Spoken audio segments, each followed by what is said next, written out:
저는 디모데전서로 강해를 시작하겠습니다.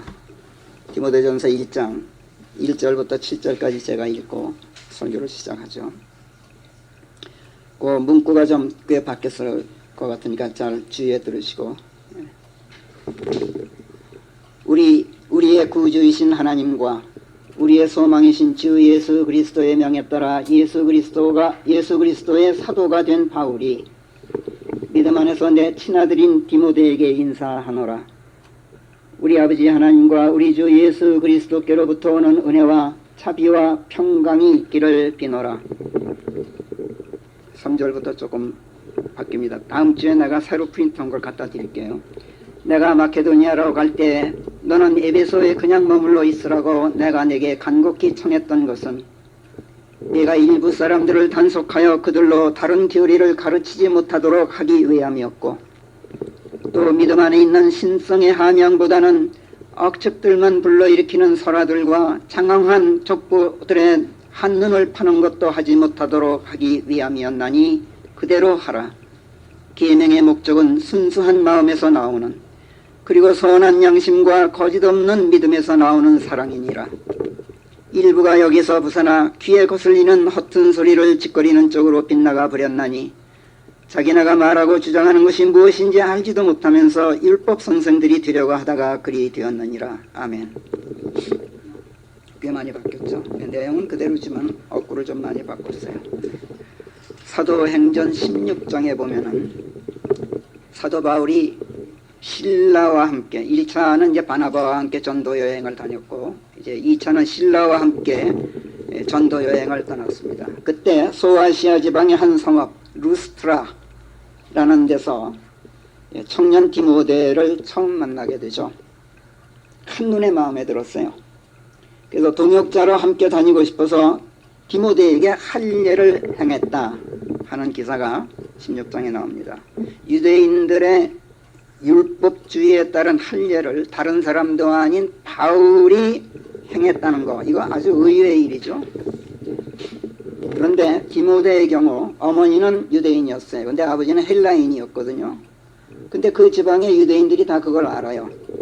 그러니까 디모데는 유대인이 아닌 거예요. 어머니는 유대인이지만 아버지가 헬라인이기 때문에. 그런데 유대인하고 같이 어떤 일을 손잡고 한다. 그러면 유대인들에겐 대단히 그때만 해도 거부감이 있던 시대예요. 그래서 그들의 심기를 불편하게 하지 않으려고 바울이 그에게 할례를 행하게 되었다고 이렇게 성경은 전하는데, 이런 대목에서도 우리가 바울의 아주 유연한 자세를 엿볼 수가 있는 그런 대목이에요. 디모데후서 1장 5절에서 바울이 디모데에게 네 조모 로이스와 네 모친 유니케 안에 먼저 있다가 내 안에도 있게 되었다고 내가 확신하고 있는 그 거짓 없는 믿음, 디모데 전후서에서 거짓 없는 믿음, 선한 양심, 이런 어구가 많이 나옵니다. 그 거짓 없는 믿음을 마음에 떠올리면서 내가 기도한다, 이렇게 말하고 있고, 디모데 후서 3장 15절에서는 그리스도 예수 안에 있는 믿음을 통하여 너를 슬기롭게 해서 구원에 이르게 할 수 있는 거룩한 성경을 내가 어렸을 적부터 알아왔다, 이렇게 쓰고 있는 것으로 미뤄볼 때, 디모데가 루스트라에서 바울과 처음 회우를 하기 전에 이미 디모데는 독실한 그리스도인 가정에서 자랐고, 바울과 만났을 때는 이미 거듭나 있는 그리스도인이 되어 있었다 하는 것을 우리가 알 수 있어요. 이때 벌써 디모데는 루스트라와 이코니움의 형제들에게 평판이 좋았다, 이렇게 사도행전 16장 2절은 전하고 있습니다. 따라서 디모데가 바울과 처음 회우하였을 때 복음을 그때 처음 접하고 거듭나게 되었던 것이 아니라 벌써 오래전에 이미 거듭나 있었다는 걸 우리가 알 수가 있어요. 그러나 루스트라 지방에, 그 디모데가 살고 있던 그 루스트라 지방에 복음이 처음 전파되었던 것이 2차 전도 여행보다 한 6, 7년 전에 바울이 바나바와 함께 처음 그 지방에 1차 전도 여행 때 들려서 그때 복음을 전했어요. 그래서 아마도 디모데의 할머니 그 로이스, 그러니까 할머니 이름까지 나와요. 디모데 덕분에 성경에. 그 다음에 그의 어머니 유니케, 그 두 여인이 그때 1차 전도여행 때 복음을 접하고 그리스도인으로 거듭났고, 그때 청소년이던 디모데가 그의 할머니와 어머니를 통해서 복음을 듣고 거듭났던 것으로 보는 게 타당할 것 같아요. 사도행전 14장에 보면 1차 전도 여행 중에이던 바울과 바나바가 이코니움에서 박해를 받아요. 그래서 루스트라로 옮겨왔어요. 그때 어미의 뱃속에서부터 절름발이로 태어난 어떤 그 안진뱅이, 발에 힘이 없어서 생전 걸어본 적이 없는 안진뱅이를 바울이 유심히 보고 그에게 치유될 만한 믿음이 있는 것을 감지하고, 이렇게 성경이 전하죠. 큰 소리로 안진뱅이에게 외칩니다. 벌떡 일어나서 네 발로, 벌떡 일어나서 똑바로 일어서라, 이렇게 외치죠. 그러자 그 안진뱅이가 벌떡 일어나요. 걸어다니게 했던 그 아주 흥미로운 그 치유의 기적을 일으켰어요. 그래서 사람들이 이것을 보자, 그 지방 사람들이, 신들이 인간들과 똑같은 모습을 하고 우리에게 내려오셨다, 이렇게 목청 높여서 그 사건을 온 성읍에 퍼뜨렸어요. 헬라 사람들이에요. 그러니까. 그리고 바나바를 주피터라 부르고, 이게 1차 전도 여행 때입니다. 바울은 수석 전도자였으므로 머큐리오, 그 주피터보다 한 등급 위인 히랍 신화에 나오는 그 신들인 걸로 이제 인정하는 거예요. 그리고 주피터의 제사장이 황소를 잡고 화환들을 신전문들로 가져와서 백성과 함께 희생제를 지내려고 그랬어요.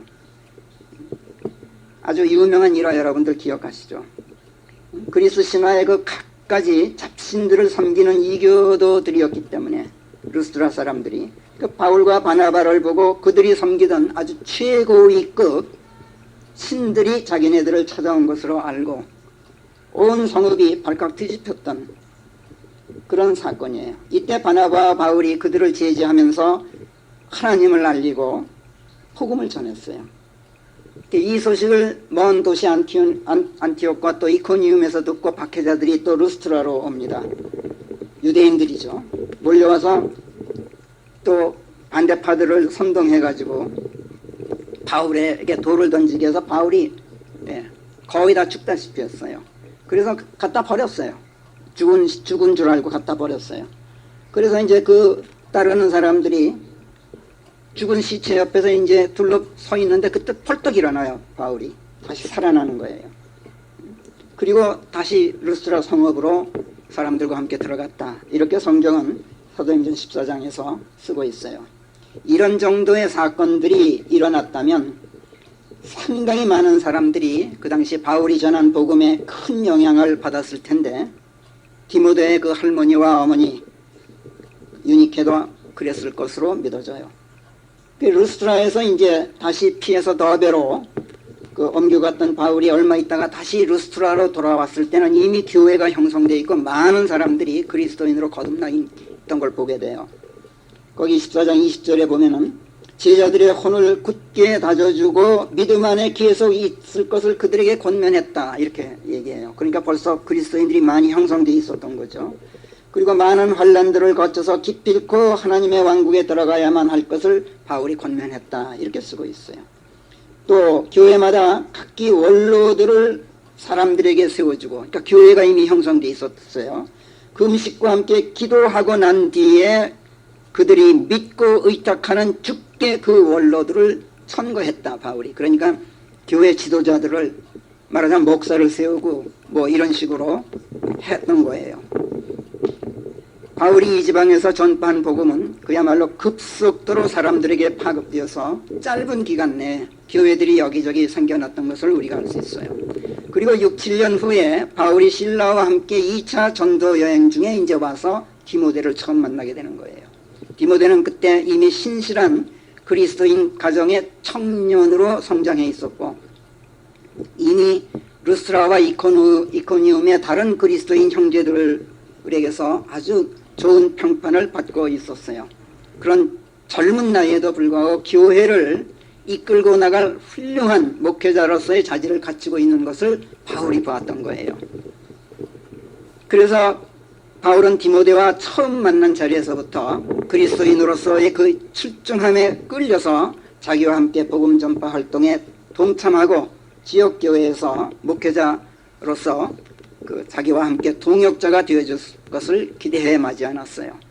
그리고 교리적으로 보면 이미 아무런 의미가 없지만 유대인들과의 그 불필요한 충돌, 그런 갈등을 피할 수 있는 형식적인 방편으로 디모데에게 먼저 할례를 행해서 그가 유대인과 함께 일하는 동역자가 될 수 있는 자격이 있다 하는 것을 공식적으로 아주 공개적으로 과시를 했어요. 그리고 디모데전서 4장 14절에서 네게 있는 은사를 소홀히 하지 말라, 이런 충고를 해요. 그것은 장로회의 안수와 함께 예언에 의해서 네게 주어졌다, 이렇게 쓰고 있고, 또 디모데후서 1장 6절에 보면은 그러므로 내가 너를 일깨우나니 내 안수로 내 안에 있게 된 하나님의 은사, 그 은사를 너는 흔들어 깨워라, 이렇게 쓰고 있는 것으로 미루어 볼 때 디모데가 복음 전도자 내지 목회자로서의 역할을 수행할 수 있는 권위와 자격을 안수를 통해서 공식적으로 부여받았다는 것을 알 수가 있어요.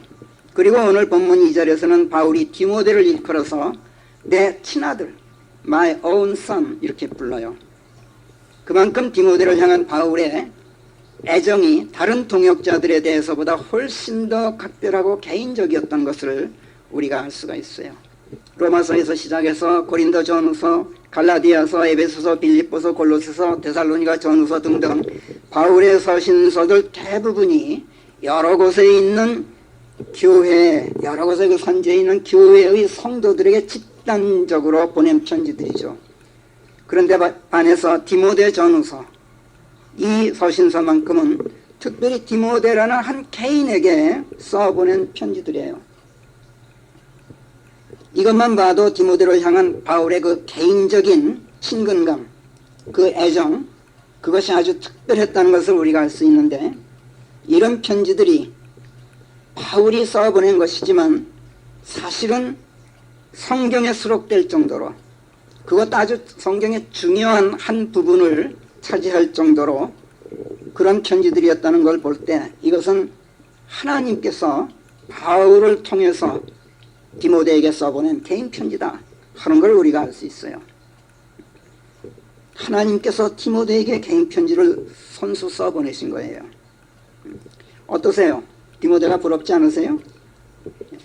저는 디모데하고 디도서를 읽을 때마다 맨 처음에 그걸 생각해요.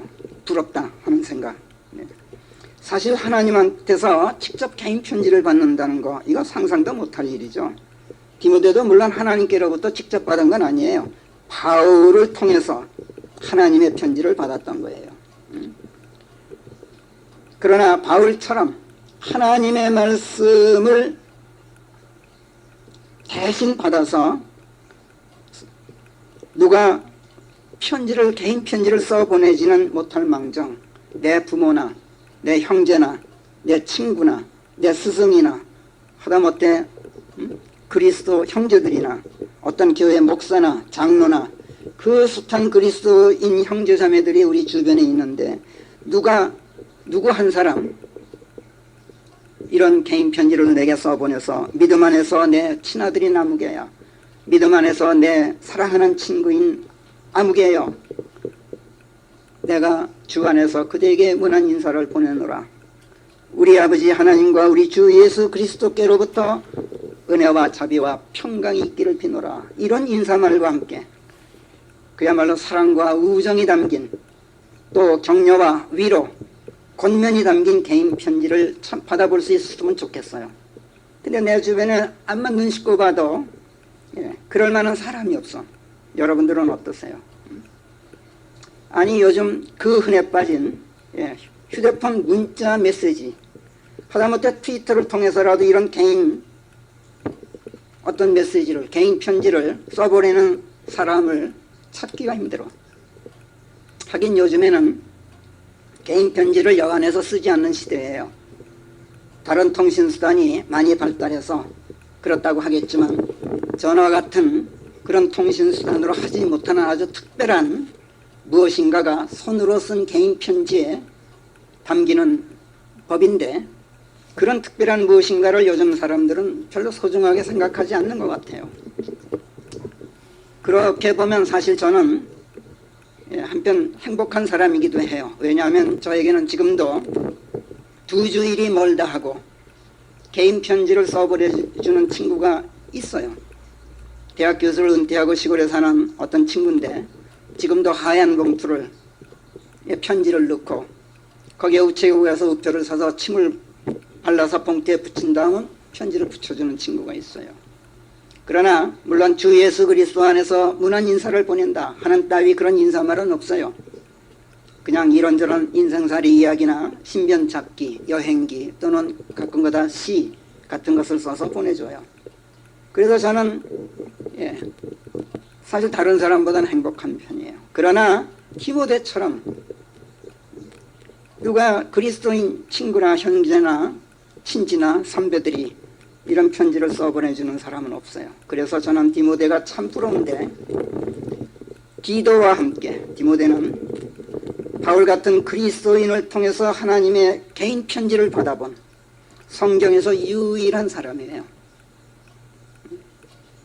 그래서 부러워요. 빌레몬도 있는데 빌레몬서는 빌레몬 한 사람만이 아니라 아피아라든지 알키포라든지 빌레몬의 집에 있는 교회 성도들을 묶어서 보냈어요.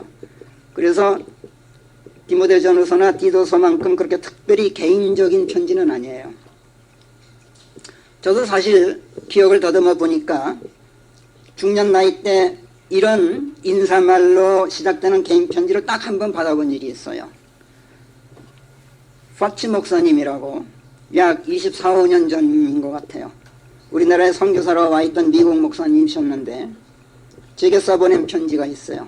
그때 저 잊어버리지 않는 첫 인사말 Greetings in the Lord Jesus Christ 이렇게 시작하는 주 예수 그리스도의 이름으로 무난 인사를 드립니다.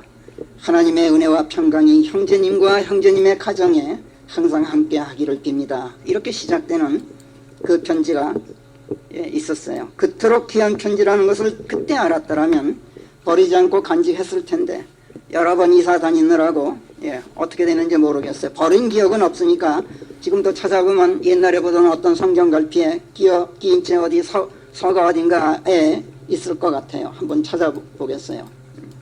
참 소중한 편지예요. 그런 게. 아무튼 어떤 그리스도인에게서 하나님 이야기를 전하는 어떤 신앙적 격려를 담고 권면을 담아서 이런저런 소식을 전하는 그런 개인 편지를 받아본다는 거 정말이지 흔치 않은 시대에 지금 우리가 살고 있어요. 그래서 디모데후서나 디도서를 읽을 때 그 내용을 읽기에 앞서서 무엇보다도 저는 먼저 이 두 사람을 부러워하는 것으로 시작해요. 디모데와 디도는 바울이 믿음 안에서 또는 믿음에 따라 내 친아들이라고 불렸던 유일한 두 사람이에요. 이 두 사람에게 사도 바울은 하나님을 대리해서 개인 편지를 써보냈던 거예요. 디모데전서 1장 1절 2절에서 지금 읽었지만 우리의 구주이신 하나님과 우리의 소망이신 주 예수 그리스도에 따라 예수 그리스도의 사도가 된 나 바울이 믿음 안에서 내 친아들인 디모데에게 인사하노라 이렇게 쓰고 있죠. 또 디도서도 보면은 예수 그리스도의 사도가 된 바울이 영생의 소망 안에서 인사하노니 함께 공유한 믿음에 따라 내 친아들이 된 디도에게 이렇게 쓰고 있어요. 인사를 보내는 것이라 이렇게 쓰고 있어요. 사실 그런데 곰곰이 생각해 보면요, 우리가 하기에 따라서는 우리도 사실은 하나님께로부터 그 귀하고 소중한 개인 편지를 매일 받고 있어요. 사실은 아침에 눈만 뜨면 펼쳐 읽게 되는 성경, 하루에도 12번 짬나는 대로 펼쳐 읽는 성경, 이야말로 하나님께서 우리에게 보내시는 하나님의 개인 편지인 거예요. 그러나 성경을 펼쳐 읽지 않으면 하나님께서 우리에게 보내시는 개인 편지는 없어요. 그래서 하나님께로부터 매일매일 개인 편지를 받고 있느냐 그렇지 못하냐 하는 것은 하기에 달렸다고 아까 말씀드렸던 거예요. 하나님께서는 우리에게 전화를 걸지도 않으시고 무슨 휴대폰 문자 메시지도 보내지 않으셔요. 그렇지만 성경을 우리에게 매일 매 순간마다 어떤 때는 만리장성같이 어떤 때는 간략한 한 구절의 말씀으로 개인 편지를 써 보내주고 계신 거예요. 창세기 1장 1절에서부터 태초에 하나님께서 하늘과 땅을 창조하셨느니라. 그런데 땅이 형체를 잃고 공허케 되었느니라. 그리고 어둠이 시면의 표면 위에 있게 되었느니라. 그러자 하나님의 영께서 물들의 표면 위에서 움직이셨느니라. 그리고 하나님께서 말씀하시기를 빛이 있으라 하시니 거기에 빛이 있게 되었느니라. 자, 이렇게 시작되는 성경. 그리고 어떻게 끝납니까? 이런 것들을 증거하시는 분께서 말씀하시나니 나는 틀림없이 속히 가노라 하시느니라. 아멘.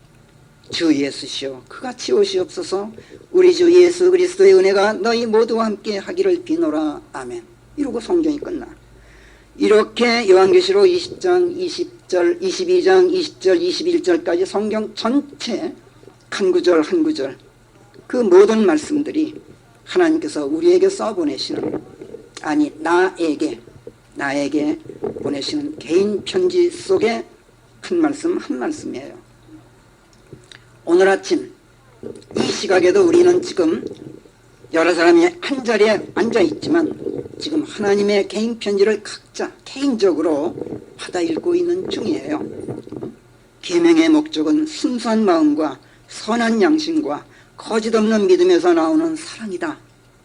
일부가 여기서 벗어나 귀에 거슬리는 허튼 소리를 짓거리는 쪽으로 빗나가 버렸나니 자기네가 말하고 주장하는 것이 무엇인지 알지도 못하면서 율법 선생이 되려고 하다가 그리 되었느니라. 자, 지금 이 말씀이 단지 사도 바울이 디모데에게만 개인적으로 써보낸 말로 여러분에게 지금 들리십니까? 만약 그렇다면 이 말씀은 내게는 하나도 재미가 없어요. 내 귀에 소중한 말씀으로 들려오질 않아요. 아, 이건 바울이 디모데에게 쓴 거야. 이렇게 되면 이건 남의 얘기가 되고 만단 말이에요. 그렇잖아요. 그러나 이 말씀이 하나님께서 지금 내게 개인적으로 하시는 말씀으로 들린다면 나는 이 말씀을 도저히 그냥 귓가로 흘려들을 수가 없어요. 그렇지 않습니까? 언젠가도 제가 말씀드렸습니다만 저는 무엇보다 성경이 재미있어서 읽는다고 여러분에게 말씀드린 적이 있어요. 다름 아닌 하나님께서 다름 아닌 나에게 직접 개인적으로 속삭이시는 말씀이라는 것을 생생하게 느끼기 때문에 성경을 읽을 때마다 저는 희열을 느껴요. 그러나 성경 말씀들이 하나님께서 내게 직접 개인적으로 하시는 말씀이라고 억지로 생각할 수는 없어요. 그건 억지로 되는 일이 아니에요. 그건 무리예요. 성경 말씀들이 하나님께서 내게 직접 개인적으로 하시는 말씀들이라는 것은 결코 억지로 느껴질 수 있는 게 아니에요. 이런 느낌은 지극히 자연스럽게 다가와야, 그래야 성경 말씀들 한마디 한마디가 하나님께서 바로 내게 직접 개인적으로 하시는 말씀으로 들리게 돼 있어요. 자, 그렇다면 어떨 때 이런 느낌이 자연스럽게 다가오는 것인가? 말씀들 속에서 나를 응시하시는 하나님의 시선을 발견할 때, 하나님의 각별한 사랑을 발견할 때, 나를 향하신 그 말씀이 다름 아닌 내게 하시는 말씀으로 들려오게 돼 있어요. 그때 그 말씀 속에서 나를 향하신 어떤 음성을 들을 때, 나를 어루만지고 계신 그분의 손길의 그 어떤 온기가 느껴질 때, 그때 그 말씀이 바로 내게 특별히 개인적으로 속삭이시는 말씀으로 다가온단 말이에요. 자연스럽게. 사실은 성경 말씀들 한마디 한마디가 다 하나님께서 내게 개별적으로 하시는 말씀들이에요. 성경 말씀들 한마디 한마디 속에는 반드시 나를 응시하시는 그분의 시선이 들어있어요. 내 귀에 대고 속삭이시는 그분의 음성이 들어있어요. 나를 어루만지시는 그 인자한 손에 따뜻한 온기가 반드시 있게 돼 있어요. 이것을 발견할 때 그 하나님의 시선, 내 귀에 대고 속삭이시는 하나님의 음성, 나를 어루만지시는 그 손의 온기, 이것을 느낄 때 그 말씀은 자연스럽게, 아주 자연스럽게 하나님께서 내게 직접 개인적으로 하시는 말씀으로 들릴 수밖에 없는 법이에요. 성경을 읽는 재미가 바로 여기에 있어요. 성경 말씀들 한마디 한마디가 소중하게 느껴지는 것도 바로 이 때문이에요. 성경 말씀들 한마디 한마디 속에는 나 개인을 향하신 하나님의 각별한 사랑이 들어있어요. 디모데전서 1장 5절에서도 말씀하듯이 오늘 설교의 그 주제입니다마는 계명의 목적은 사랑이다 이렇게 선포해요. 그러나 그렇다고 해서 성경을 읽으면서 그 한마디 한마디가 다 감미로우냐? 아니요. 전부 은혜로우냐? 전부 인자하게만 들리느냐? 그렇지 않아요. 하나님께서 내게 특별히 개인적으로 하시는 말씀들로 느껴져도 그 말씀들이 과연 그렇게 다가오느냐? 그렇지 않아요. 왜 그러냐 하면은 계명이란 훈계하고 명령하는 말씀이다 이런 뜻이에요. 계명이란. 이런 점에서 율법만이 아니라 비단 율법만이 아니라 신구약 성경 전체를 통틀어서 성경 말씀들은 모두가 다 계명이에요. 이렇게 말씀드리면 여러분들 의아하게 생각하실 거예요. 그러나 보세요. 신구약 성경 전체를 통틀어서 말씀들 한마디 한마디가 다 어찌어찌 하라, 어찌어찌 하지 말라 이렇게 훈계하고 명령하는 말씀들이기 때문에 그래요. 더 이상하죠? 이렇게 말씀드리니까. 자, 보세요. 창세기 1장 1절에서 태초에 하나님께서 하늘과 땅을 창조하셨느니라. 계명도 아니고 율법도 아니죠. 명령도 아니죠. 참으로 비할 데 없이 장엄한 선언문. 여기에 무슨 이래라 저래라 그러면 안 된다 하는 따위 군더더기 훈계처 명령은 일체 들어있질 않아요. 그냥 하나의 간명한, 장엄하고도 간명한 하나의 서술문이에요. 그렇지만 이 간명한 서술문 속에도 하나님께서 우주 만물의 창조자시다. 그러니 그분을 그러하신 분으로 영접하라. 그렇게 인정해야 된다. 그리고 그에 합당하게 그분을 섬겨야 한다 하는 훈계가 들어있어요. 그런 명령이 들어있어요. 진화론이니 뭐니 하면서 떠들어대는 그런 인간의 어리석음을 꾸짖는 질책이 들어있다고요. 이 말씀 속에도. 또 시편 23편 1절 그 유명한 말씀, 주께서 나의 목자시니 내게 부족함이 없으리로다. 어디 계명이고 율법입니까? 이 말씀이. 그냥 인자하신 하나님의 은혜에 대한 감사와 찬양을 담고 있는 하나의 시문에 지나질 않아요. 여기에 무슨 이래라 저래라 그래야만 한다 저러면 안 된다 하는 따위 훈계조 명령은 일체 들어있질 않아요. 그렇죠? 그러나 곰곰이 묵상해 보세요. 이 한 줄의 감사와 찬양 속에도 주 하나님께서 너를 인도하시는데 왜 그렇게 걱정이 많으냐, 왜 이렇게 부족한 게 많다고 불만이 많으냐, 오직 지혜롭고 어질기만 하신 하나님께서 너를 지금 초장으로 인도하시고 물가로 안내하시고 너를 위해 항상 최선의 곳으로 데려다 놓고 계시지 않느냐. 그러니 그분을 믿고 하나님께 모든 것을 의탁해라. 그리고 항상 기뻐하고 범사에 감사하고 하나님의 은혜를 찬양하라 하는 훈계가 들어있고 명령이 들어있어요. 이런 서술문 속에도, 이런 시 한 구절 속에도. 성경이 끝날 때 그 마지막 말씀도 이런 것들을 증거하시는 분께서 말씀하시나니 나는 틀림없이 속히 가노라. 주 예수시여 그가 지으시옵소서. 우리 주 예수 그리스도의 은혜가 너희 모두와 함께 하기를 비노라. 아멘. 이렇게 성경이 끝나죠. 어디 훈계가 있고 명령이 있고 율법이 있어요. 그러나 그럼에도 불구하고 이 말씀들 속에도 다시 오실 그분을 기다려라. 내가 속히 가겠다. 잠자지 말고 깨어 있어라. 주 예수 그리스도의 은혜가 함께 하신다는 것을 기억하고 있어라. 절대로 동요하지 말라 하는 훈계와 명령이 들어있어요. 그렇지 않습니까? 이처럼 성경 말씀들은 모두가 알게 모르게 우리를 사랑하시는 하나님의 훈계와 명령이 들어있어요. 그래서 성경 말씀은 모두가 계명이고 율법이에요, 사실은. 그래서 성경도 성경에 대해서 뭐라고 말씀합니까? 디모데, 우리 잘 아는 디모데후서 3장 16절 17절에서 이러잖아요. 성경 말씀은 모두가 하나님의 영감으로 주어지며 교리를 가르치고 훈계한단 말이에요. 가책되게 하며 질책한단 말이에요. 바로잡고 훈계, 의 안에서 살도록 명령한단 말이에요. 가르치는 데에 유익하다. 그리하여 하나님의 사람을 완전케 해서 모든 선한 일들을 하도록 철저히 구비하게 한다. 이렇게 말씀하잖아요.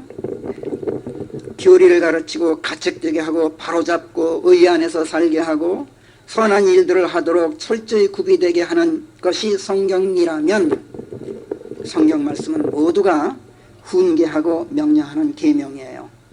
즉 율법이라는 얘기예요. 그래서 성경 말씀들은 모두가 사실은 이래라 저래라 그러면 안 된다 저러면 못 쓴다 하는, 말하자면 듣기에 따라서는 듣기 싫은 잔소리들로 들릴 수도 있어요. 성경은. 성경 말씀들이 이처럼 그러면 못 쓴다 이래야 한다 저래야 한다 하는 훈계조로 들리게 되면 성경 말씀들은 듣기에 따라서는 잔소리로 들려서 귀에 거슬리기도 해요. 본격적인 율법이나 계명이라면 더 말할 것도 없죠. 더 말할 것도 없이 사람들이 그래서 구약을 잘 안 읽죠. 잔소리로 들리고 귀에 거슬리는 거예요. 그러나 지금 보았듯이 율법과 계명이 아니더라도 우리 신약 성경에 무슨 율법이 있고 계명이 있어요. 그러나 지금 읽었듯이 사실은 훈계와 명령을 담고 있다는 걸 우리가 잊지 말아야 돼요. 이렇게 느끼게 되면 성경 말씀은 잔소리로 들려요. 귀에 거슬려요. 사람이란, 우리 인간이란 참 묘해서 아무리 좋은 말이라 해도 이래라 저래라 그러면 안 된다 저러면 못 쓴다 하는 말들을 잔소리로 듣게 돼 있어요. 그리고 탈거하지 않는 법이에요. 그게 인간의 본성이에요. 그게.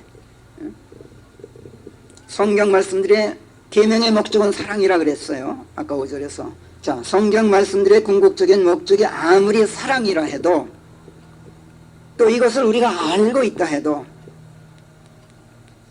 인간은 인간이기 때문에 잔소리는 잔소리고 잔소리로 들리게 되면 듣기 싫은 법이란 말이에요.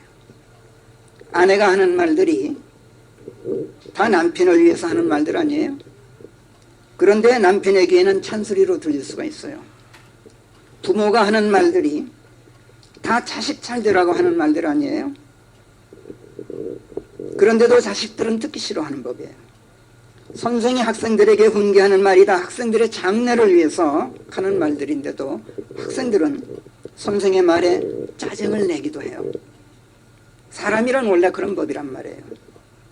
그러나 그렇다고 남편을 탓하고 자식을 나무라고 학생들, 요즘 학생들이 이러니 저러니 하면서 개탄할 수도 없어요. 그래서도 안 돼요. 왜? 아무리 좋은 말이고 위에서 하는 말이라 해도 발설되는 그 말 속에, 위에서 하는 그 말 속에 애틋한 사랑이 담겨 있지 않으면 듣기 싫은 잔소리가 되게 돼 있어요.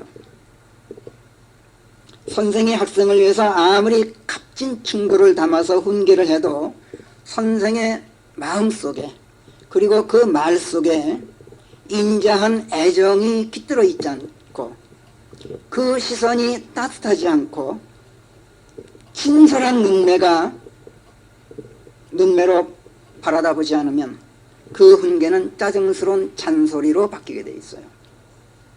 성경 말씀들도 마찬가지예요. 아무리 말씀들이 그 목적이 사랑이라 해도, 그 말씀들이 아무리 진리요 생명이요 길이라 해도, 또 그 말씀들이 하나님께서 내게 개인적으로 지금 하고 계신 말씀들이다 하는 걸 느낀다 해도, 그 말씀들 속에 사랑이 듬뿍 묻어나 있지 않으면, 그 한마디 한마디에서 사랑이 철철 넘쳐 흐르고 있지 않으면 성경 말씀들도 듣기 싫은 잔소리가 돼요. 그래서 하나님께서는 어디서 무슨 말씀을 하시더라도 그 말씀들 속에 반드시 나를 향하신 특별한 사랑을 듬뿍 담아서 말씀하고 계셔요. 근데 우리가 그걸 발견을 못해. 그 말씀 속에 나를 바라보시는 아주 각별한 시선이 있어요. 나를 응시하시는. 또 자비가 넘치는 음성이 있어요. 그 말씀 속에. 근데 우리가 그걸 발견 못하는 거예요.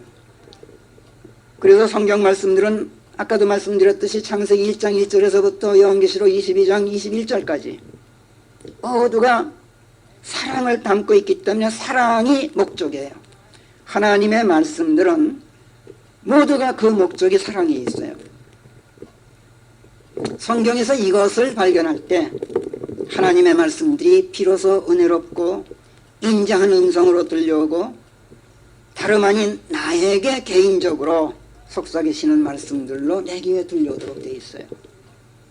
그리고 말씀을 읽는 기쁨과 재미가 여기서 솟아나요. 여러분들은 성경을 읽을 때 어디서 무슨 말씀을 읽더라도 그 말씀에서 여러분을 향해서 철철 넘치게 쏟아부으시는 하나님의 사랑, 그거 발견하고 그분의 자비롭고 은혜 넘치는 그 음성을 듣고 계세요? 그래서 성경 어느 책, 어느 구절을 읽더라도 그것이 하나님께서 여러분 각자에게 개인적으로 직접 써보내신 하나님의 개인 편지로 생생하게 느껴지시느냐고. 만약 그렇지 못하다면 여러분에게도 성경 말씀들은 따분한 잔소리에 지나지 않다는 얘기예요. 만약 그렇다면 성경 말씀들이 참으로 듣기 싫은 짜증스러운 말씀들이 되고 말아요. 그렇게 되는 날에는 다름 아닌 한 사람 한 사람 개인을 위해서, 한 사람 한 사람 개인을 위해서 목숨까지 내놓으신 그분의 사랑을 여러분들이 놓치는 거예요. 참 무서운 결과가 나와요. 그 사랑을 놓치면, 성경에서 하나님의 그 개별적인 그 각별한 애정을 놓치면 성경 말씀들은 더더욱 여러분의 귀에 거슬리는 허튼 소리로 들려서 아무 재미도 없고 소중하게 느껴지지도 않고 기쁨이 없어서 성경을 더더욱 멀리할 수밖에 없게 돼 있어요. 자, 이렇게 될 때 가장 불행한 결과가 뭔지 아세요? 이렇게 될 때 가장 불행한 결과가 뭔지 아세요? 남을 사랑할 줄 모르게 된다는 점이에요. 원래 사랑은요, 받아본 사람이 하는 거예요.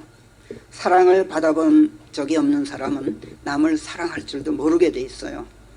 우리가 그리스도인이라면서 성경에서 하나님의 사랑을, 그것도 나를 향하신 하나님의 사랑을 우리가 발견하지 못하면 나는 남을 사랑할 줄 모르는 사람이 되고 말아요. 이게 가장 불행한 결과예요. 그리스도인이라면서 사랑할 줄 모른다면 이거는 잘못되어도 정말이지 크게 잘못된 거예요. 왜 그런지 아세요?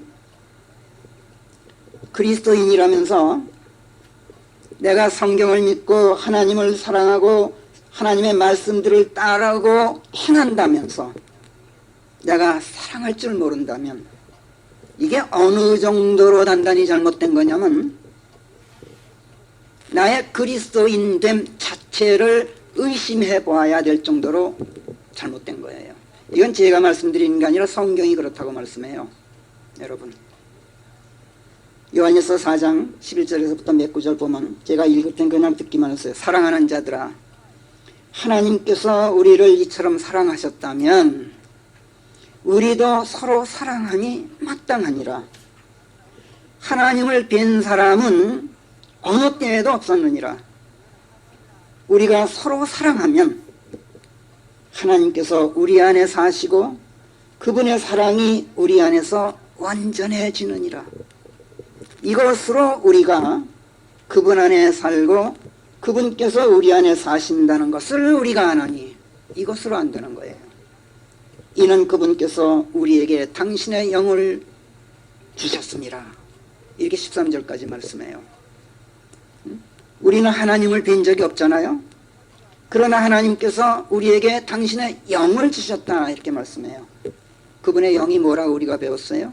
내가 너희에게 들려주는 말씀들, 그것들, 말씀들, 그것들이 영이요 생명이니라. 예수님께서 요한복음 6장 63절에서 하신 말씀, 우리는 너무나 잘 알고 있죠? 그 요한복음 6장 63절 말씀을 너희한테 주셨다 이거예요. 그렇다면 그 말씀이 사랑인데, 하나님께서는 사랑이신데 너희가 사랑할 줄 모른다면 너희들은 그리스도인이 아니야. 지금 그 얘기예요. 우리는 그 말씀들을 통해서 예수 그리스도를 만났죠. 우리의 구원자를 만났단 말이에요. 그 말씀들을 통해서 우리가 하나님의 사랑을 알게 되었죠. 또 그 말씀들을 통해서 생명을 얻었고, 말씀들이 씨가 되어서 우리를 하나님의 자녀로 낳아주었다고 우리는 배워요. 그렇죠, 성경에서. 말씀들이 씨가 되어서 하나님의 유전자를 지닌 하나님의 자녀로 태어났다.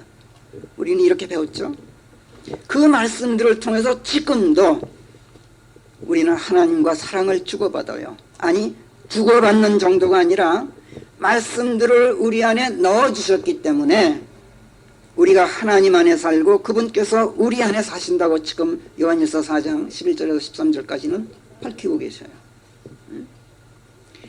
그리고 과연 그렇다면 우리가 사랑할 줄 아는 것은 당연하다, 이렇게 말씀하잖아요.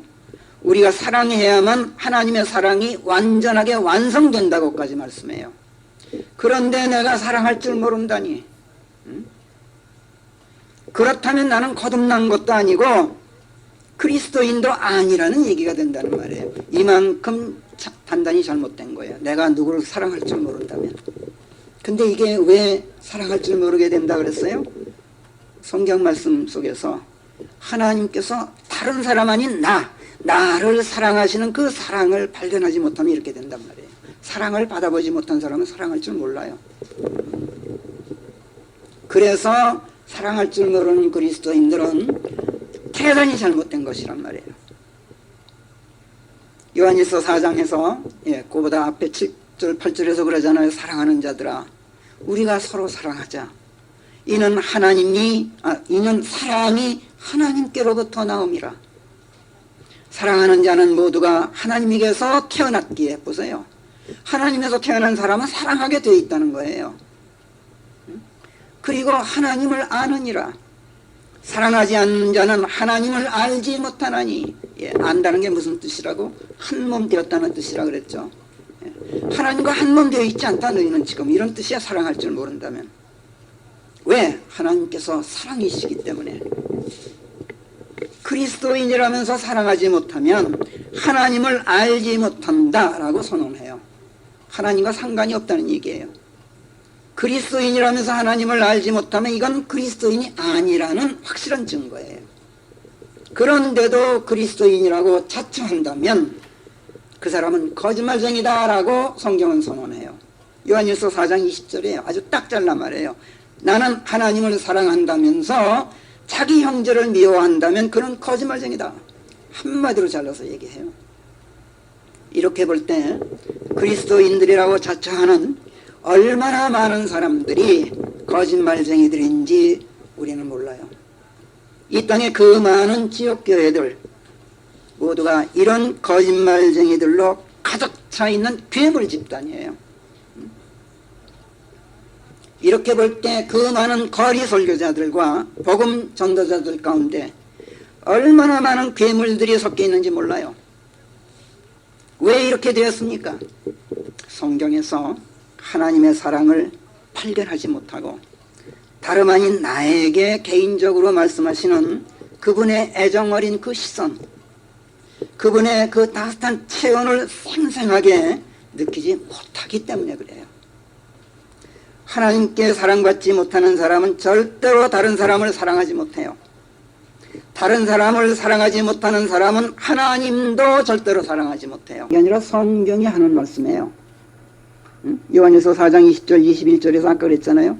자기가 보아한 제 형제를 사랑하지 아니하면서 빈바 없는 하나님을 그가 어찌 사랑할 수 있겠느냐. 그래서 하나님을 사랑하는 자는 제 형제도 사랑하라는 이 계명을 우리가 그분에게서 받았다, 이렇게 말씀해요. 그래서 계명의 목적은 사랑이다라고 디모데전서 오늘의 본문 1장 5절에서 말씀하고 있는 거예요. 성경에 담겨있는 말씀들 모두가 사랑을 목적으로 하고 있다, 이런 선언인 거예요. 너는 네 마음을 다하고 네 혼을 다하며 네 생각을 다하여 주 네 하나님을 사랑해야 한다. 이것이 첫째로 큰 계명이다. 둘째도 그와 같으니 너는 네 이웃을 너 자신과 같이 사랑해야 하느니라. 율법과 선지서들은 모두 이 두 계명에 달려있다. 예수님께서 마태복음 22장 등 여러 곳에서 말씀하신 사실인 것을 우리가 알고 있어요. 자, 그리스도인이라면서 다른 사람을 사랑할 줄 모르면서 이 사람에게서 전파되는 복음은 어떤 복음일까? 성경은 바로 이런 사람에게서 전파되는 복음은 복음이 아니라 다른 계열이다 라고 오늘 본문이 말씀해요. 그건 복음이 아니라는 거예요. 성경 말씀이 아닌 설화들, 그리고 이런 사람이 말하는 거듭남 어쩌고 저쩌고 하는 그런 교리는 성경의 교리가 아니라 장황한 족보 따지기에 지나지 않는다는 거예요. 족보가 뭐예요? 누가 누구에서 태어나고 누가 누구에서 태어나고 이거 아니에요? 유대인들이 그러길 잘했죠. 우리의 조상은 아브라함이다. 아브라함에게서 쭉 이렇게 해서 오늘날 우리에 이르렀다. 족보 따지기란 말이에요. 나는 이렇게 구원받았다. 사랑도 담겨있지 않으면서 이런 이야기를 하는 건 이건 족보 따지기야. 내가 어떻게 태어났습니까? 이거 쓸데없는 소리란 말이에요. 지금 다른 교리를 전하고 있는 거야. 성경 말씀들을 설화로 전락시키고 거듭남의 과정을 족보 이야기로 뒤바꿔 놓는 사람, 그 사람은 복음을 귀에 거슬리는 허튼 소리로 바꿔놓는 사람이에요. 그래서 거짓말쟁이 괴물이란 말이에요. 그 사람은. 오늘의 본문 디모데전서 1장 서두에 보면 이런 거짓말쟁이 괴물들이 당시 디모데가 보살피고 있던 에베소 교회 이 편지를 받아볼 때 1절에서 그랬잖아요. 내가 마케도니아로 떠나면서 너로 에베소에 그냥 남아있으라 그랬는데 그 목적이 이것이었다 라고 말씀하죠. 예. 자, 이 에베소 교회에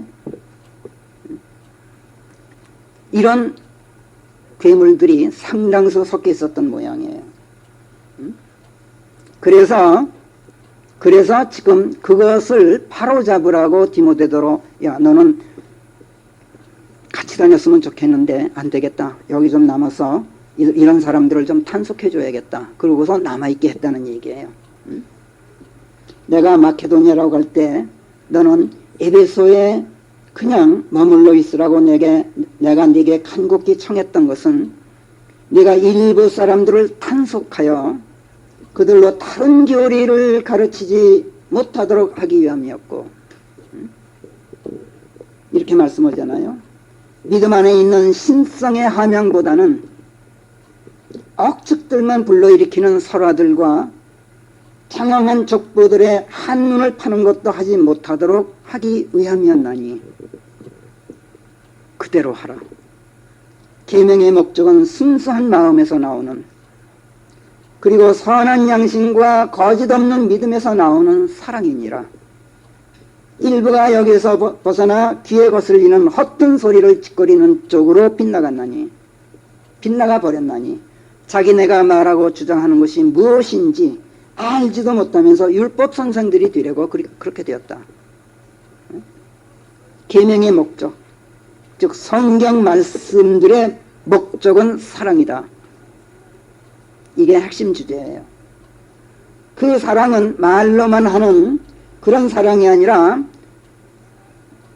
순수한 마음, 그리고 선한 양심, 그 다음에 거짓 없는 믿음에서 나온 것이어야 사랑이라고 선언하고 있어요. 이거 그냥 평범한 수사학적 표현이 아닙니다. 그 밑줄을 그으셔야 돼요. 순수한 마음이 뭐예요? 그건 쉬워요. 문자 그대로 저의가 없는 사랑, 복선이 깔려있지 않는 그런 마음이 순수한 마음 아니에요? 내가 이 사람에게 복음을 전하면은 내게 이런 이득이 생기겠지. 이 사람에게 사랑을 베풀면 이 사람이 내게 어떤 보답을 할 거야. 저 사람에게 내가 신유를 행하면 우리 교회에 아주 독실한 교회 신자가 될 거야. 그리고 헌금을 많이 내겠지. 뭐 이런 따위 저의. 이건 사랑이 아니에요. 마음이 순수하지 못하기 때문에. 그럼 선한 양심이란 뭡니까? 참 쉬운 말 같죠? 선한 양심. 참 쉬운 말 같죠? 근데 성경에서 선한 양심은 우리가 그냥 보통으로 이해하는 차원이 아니에요. 훨씬 깊어요. 그 의미가. 성경에서 양심이란 단어는 요한복음 8장에서 처음 나와. 예수님께서 사용하셨어요. 8장 5절에서. 예수님께서 뭐라 그러셨어요? 우선 그 전에 5절에서 유대인들이, 종교인들이 예수님께 와서 이런 말을 해요. 모세는 율법에서 우리에게 명하기를, 모세가 그런 자는 돌로 쳐 죽임을 당해야 한다 하였어. 지금 간음하다가 발각된 여인을 데리고 와서 지금 예수님 시험하는 장면이에요. 이런 터에 당신은 무엇을 하겠소? 이렇게 시험을 했어요. 예수님. 예수님께서 들은 척도 안 하시고 몸을 구부리고 앉아서 땅에다 무슨 손가락으로 글씨를 쓰고 계셔. 종교인들이 자꾸 다그쳐. 그래서 예수님께서 몸을 일으키시고 뭐라 그러셨어요? 너희 중에 죄 없는 자가 있거든 그가 먼저 그녀에게 돌을 던져라. 이렇게 말씀하셨어요. 그리고 다시 앉아서 또 뭔가를 쓰고 계셔. 그러자 성경은 이렇게 말씀해요. 이 말씀을 듣고 사람들이 스스로 양심에 가책되어 이렇게 말씀해요. 여기서 양심이 처음 등장해요. 성경에서. 나이 많은 자들로부터 시작하여 마지막까지 하나씩 자리를 떴다. 요한복음 8장 9절이에요. 양심이란, 성경에서 말씀하는 양심이란 나 자신의 죄를 깨닫고 다른 사람을 정죄하지 않는 것, 이것이 양심이에요.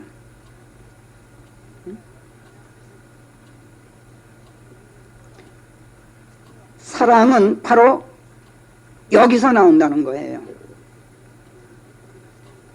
가령 예를 하나 들어드릴게. 내가 누구에게 복음을 전하고 있어 지금. 복음을 전하면서 인간은 모두가 죄인입니다. 당신도 죄인입니다. 그러니 죄를 회개하십시오. 그리고 주 예수 그리스도를 믿으십시오. 그래야 죄사함 받고 지옥에 떨어지지 않습니다. 내가 지금 이렇게 말하고 있어요. 하나도 틀린 말 아니에요. 거짓말이 아니란 말이에요. 그런데 사랑은 아니에요. 이걸 조심해야 돼요. 여러분들. 맞는 말인데 사랑은 아니란 말이에요. 이것은. 왜? 지금 정죄하고 있어요. 우리가 이런 잘못을 지난날 얼마나 많이 범했는지 몰라요. 이 말을 이렇게 한번 바꿔봅시다. 저는 참으로 말할 수 없이 더러운 죄인이었습니다. 그런데 예수님께서 내 죄들을 다 혼자 짊어지시고 내 대신 십자가에 달려 죽으셨다는 것을 제가 알게 되었습니다. 그리고 그러하신 예수님을 내가 믿고 그분께 모든 것을 의탁하고 그분 안으로 들어가면 그분의 피 덕분에 내가 살게 된다는 것을 내가 알게 되었습니다. 그래서 저는 그렇게 하기로 결정을 하고 작정을 하고 복음에서 배우고 깨달은 대로 그분의 죽으심만으로 내가 침례되었습니다. 함께 장사되어서 나는 그분 안으로 들어가 죽어버렸습니다. 저는 지금도 모든 것을 그분께 맡기고 삽니다. 그래서 저는 확실히 구원받았다는 확신으로 항상 기쁩니다. 항상 화평합니다. 저는 당신도 이 기쁨, 이 화평 안으로 초청해 드리고 싶습니다. 이렇게 말한다면 하나도 그 사람을 한마디도 정죄하지 않았어요. 근데 똑같은 복음이에요. 이 말 속에는 사랑이 철철 넘쳐 흘러요. 같은 말이라도. 그렇잖아요? 이런 고백, 이것이 바로 선한 양심에서 나오는 사랑이에요. 이게 위대한 복음 전도자였던 사도 바울이 바로 이렇게 했어요. 그리스도 예수께서는 죄인들을 구원하시려고 세상에 오셨는데 나는 그 죄인들 중에서도 괴수였다. 이렇게 오늘 우리가 공부하기 시작한 디모데전서 1장 15절에서 선언을 하잖아요. 나는 죄인들 중에서도 죄인들의 괴수였다고 고백해요. 사도 바울이. 사도 바울이 어디에서 보든 복음 전파를 할 때 이것부터 고백하고 들어가요. 이게 선한 양심이에요. 나는 지난날 모독자의 박해자였고 가해자였느니라. 그런데 우리 주의 은혜는 그리스도 예수 안에 있는 믿음과 사랑과 더불어 더할 수 없이 내게 넘쳤다. 응? 디모데전서 13장 14절에서 이 바울의 고백이에요. 이것이 선한 양심이고 이 선한 양심에서 나오는 복음이 사랑이에요.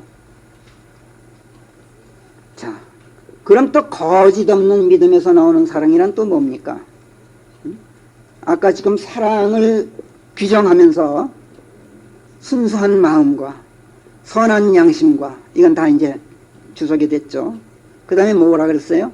unfeigned faith, 거짓 없는 믿음에서 나오는 사랑. 거짓 없는 믿음에서 나오는 사랑. 이렇게 말하면 100이면 100 다 뭐라 그래요?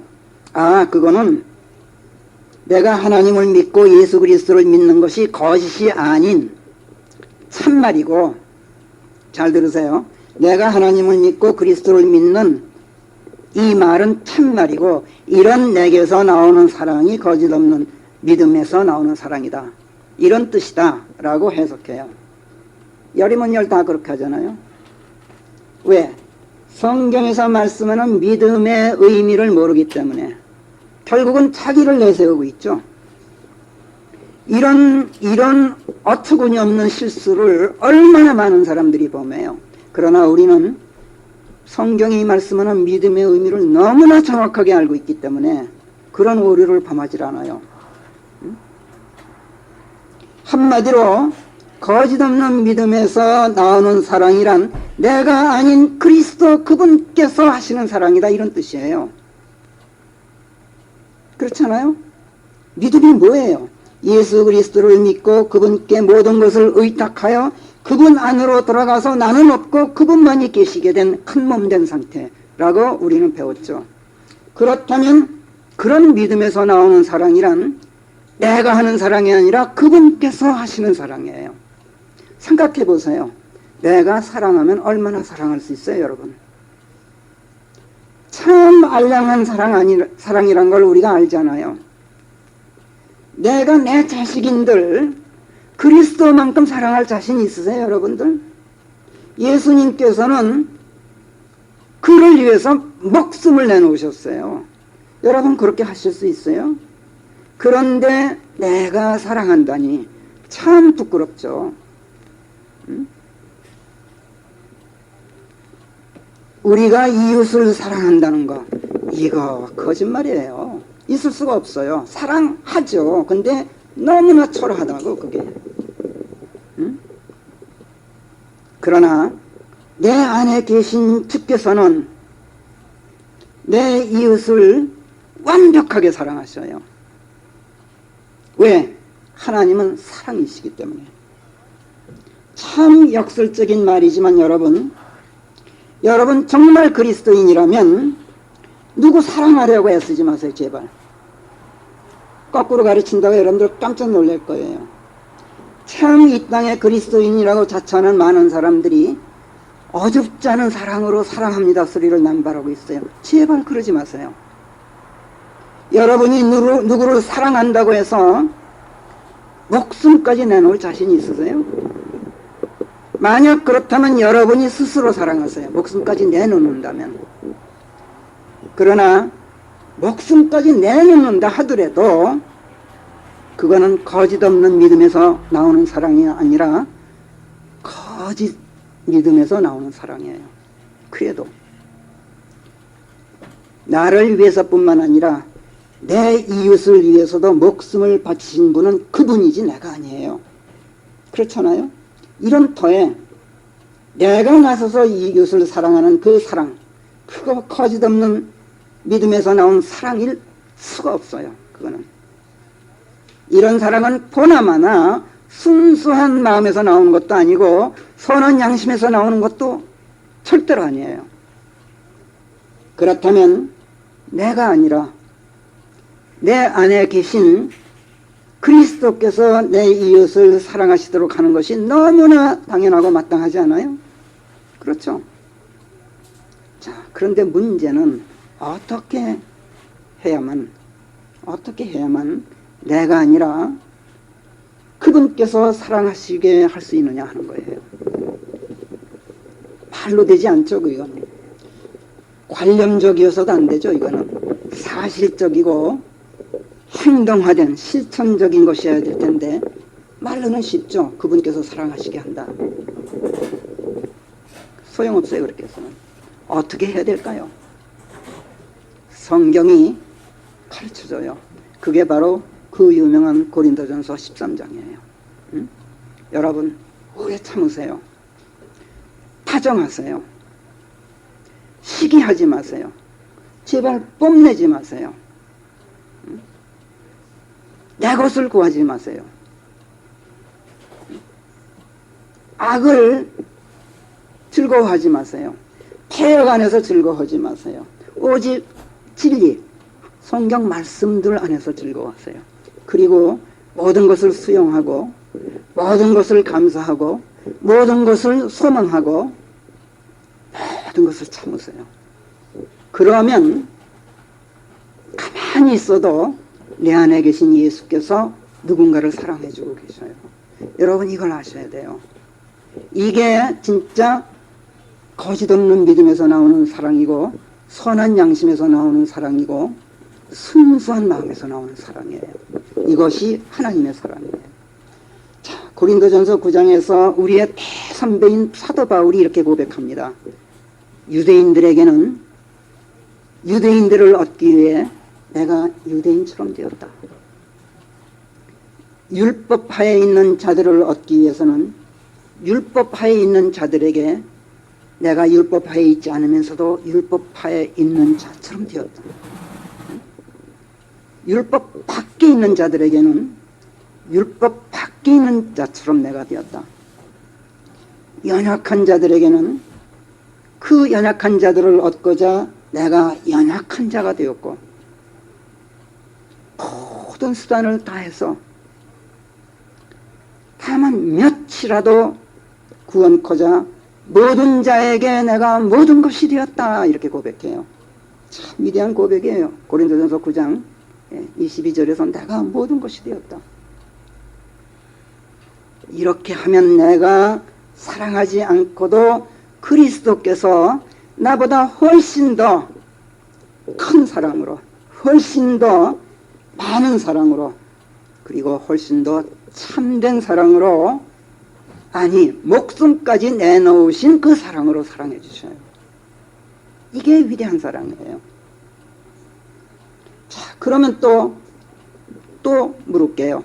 어떻게 하면 내가 오래 참고, 어떻게 하면 내가 다정하고 시기도 안 하고 나를 뽐내지도 않고 악을 즐거워하지도 않고 폐역 안에서 즐거워하지도 않고 오직 말씀 안에서 항상 즐거워하고 내 것을 구하지도 않고, 어떻게 하면 내가 그야말로 모든 것을 수용하고 모든 것을 소망하고 모든 것을 감사하고 모든 것을 참고 살 수 있을까? 어떻게 하면? 이것도 성경이 대답해줘요. 여러분들 잘 아실 거예요. 우리 김수경 자매처럼 항상 기뻐하세요. 우리 이무영 형제처럼 항상 화평하세요.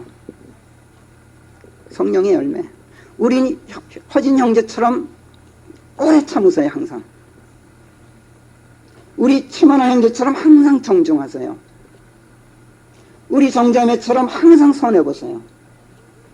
우리 이성욱 형제처럼 믿음을 붙잡고 계셔보세요. 우리 조경의 자매처럼 정말 온유해보세요. 그리고 우리 김순자 자매처럼 철저해보세요. 이게 우리가 배운 갈라디아서 5장 22, 23절에서 가르치는 성령의 열매 아니에요? 성령께서 우리 안에 열매를 맺으시도록 하면 우리도 고린도전서 13장에서 가르치는 그 사랑을 배우게 돼요. 그리고 내가 아닌 그리스도께서 사랑해 주셔요. 어떤 사랑으로? 목숨까지 내놓으신 그 사랑으로 사랑하신단 말이에요.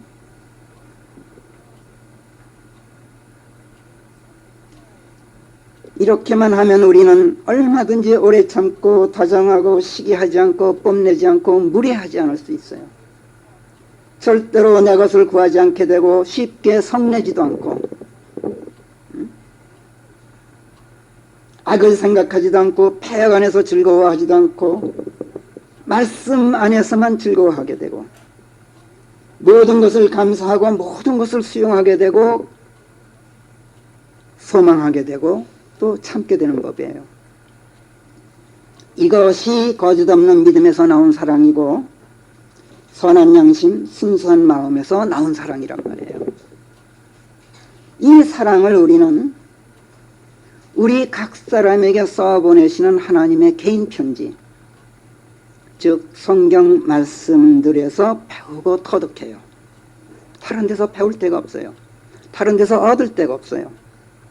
그래서 계명의 목적은 사랑이다라고 오늘 본문이 선언하고 있는 거예요. 하나님의 말씀들을 통해서 하나님의 사랑을 터득하는 것, 이것이 바로 신성의 하명, 오늘 본문에서 말씀하는 하나님의 성품을 기르는 것,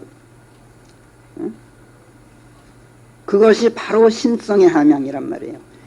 하나님의 말씀들을 다른 사람들에게 전하는 목적도, 복음을 전하는 목적도 오직 그 말씀들이 하나님의 개인 편지가 되어서, 그 사람을 향한 개인 편지가 되어서 그들에게 사람이 아니라 하나님의 사랑을 터득하도록, 그것도 아주 자연스럽게, 그래서 신성이, 하나님의 품성이 그 사람 안에서 선양되도록, 함양되도록 하는 데 목적이 있어요. 복음을 전한다면서 여기에 초점을 맞추지 않으면 어떻게 되느냐? 바로 억측들만 불러일으키는 설화들, 장황한 족보들의 한눈을 파는 거예요, 그게. 그리고 순수한 마음에서 나오는, 그리고 선한 양심과 거짓 없는 믿음에서 나오는 그 사랑에서 벗어나는 것이고, 말하고 주장하는 것이 무엇인지 알지도 못하면서 내가 율법 선생이 되고자 하고 있는 거예요. 그리고 귀에 거슬리는 허튼 소리를 짓거리는 자들이 되고 말아요. 이런 자들이 되면 사랑 아닌 다른 교리를 가르치게 되고 성령 안에서 그리스도를 선양하는 것이 아니라 세상 안에서 나를 선전하고 있는 거예요. 그걸 우리는 육신적인 종교인들이다 이렇게 규정했어요. 바리새인들이나 서기관들이나 그 시대의 그 사람들이나 오늘의 종교인들이나 똑같단 말이에요.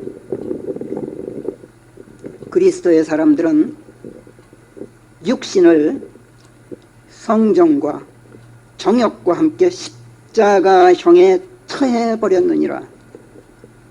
우리가 과연 성령 안에 살고 있다면 우리가 또한 성령 안에서 행하자. 이렇게 갈라디아서 5장 24, 25절 성령의 열매를 밝힌 다음에 이렇게 우리에게 권면하고 있어요. 기도하겠습니다. 은혜로우신 하나님 아버지, 오늘도 저희들의 예배를 복되고 거룩하게 인도하시고 귀한 말씀들을 먹여주시며 성경 말씀들이 아버지께서 저희들 각 사람에게 개인적으로 특별히 써보내신 그토록 소중한 개인 편지인 것을 저희로 알게 해주신 은혜를 감사합니다. 한 말씀 한 말씀을 대할 때마다 저희들 한 사람 한 사람을 응시하시는 하나님의 시선과 음성과 따뜻한 온기를 감지하는 영적 감각을 길러주셔서 말씀들의 목적이 오직 사랑인 것을 항상 기억하는 가운데 저희 각 사람에게 베푸시는 하나님의 그 지극하신 사랑을 절대로 놓치지 않도록 성령으로 저희들을 인도해 주시옵소서. 이제 예배를 마치고 돌아가오니 사랑하시는 자녀들의 귀갓길 안전하게 지켜주시고 또 한 주간 동안 신성 함양의 마음을 쏟고 저희가 아니라 저희 안에 계신 주께서 우리 곁에 있는 모든 사람들에게 마음껏 사랑해 주시는 하루하루가 되도록 은혜 내려 주시옵소서. 오늘